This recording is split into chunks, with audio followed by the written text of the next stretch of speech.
Yenə həmin küçə, yenə o kədər. Ayağım altında xəzan yarpağı. Səninlə keçdiyim o şirin günlər İndi bir xatirə, bir daxma dağı. Deyirdin ayrılıq bizdən uzaqdır. İndi aramızda aşılmaz dağlar. Həsrətin yandırır, kül edir məni. Bu ayrılıq odu sönmək bilmir ki. Ruhum qəfəsdədir, tapmır yerini. Zamanda yarama məlhəm deyil ki. Ama bir umut var hele içimdə. Belki bir gün yollar qovuşar yenə.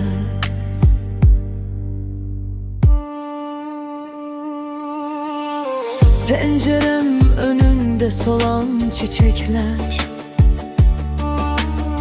Belki de gelişini gözləyir sənin. Soyuq otağımda susan küləklər Səssizcə adını səsləyir sənin.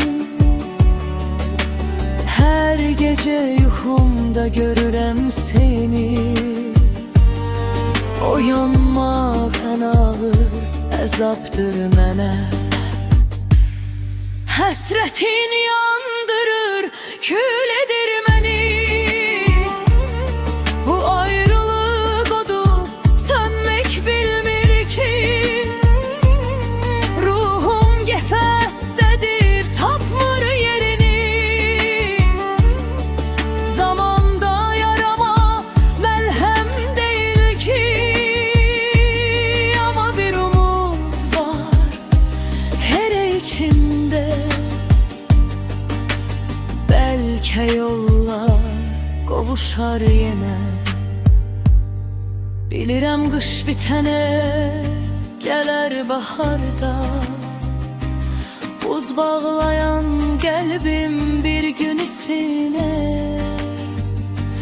Belki uzaq bir şəhərdə, uzaq bir diyarda. Köhnə xatirələr təzədən gülər. Taleyin hökmüne baş eysek belə. Sevgi unudulmur, sadece susur. Həsrətin yandırır, kül edir məni. Bu ayrılıq odu sönmək bilmir ki. Ruhum qəfəsdədir, tapmır yerini. Zamanda yarama məlhəm deyil ki. Ama bir umut var hele içimdə. Belki bir gün yollar qovuşar yenə.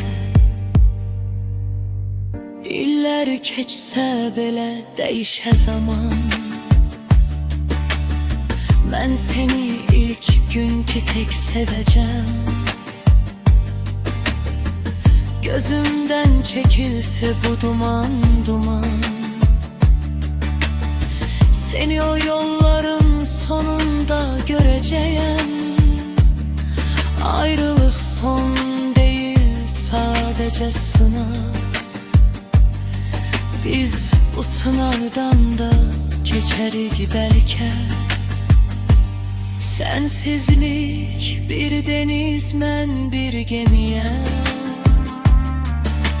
Sahil tapmağa gücüm yeter mi?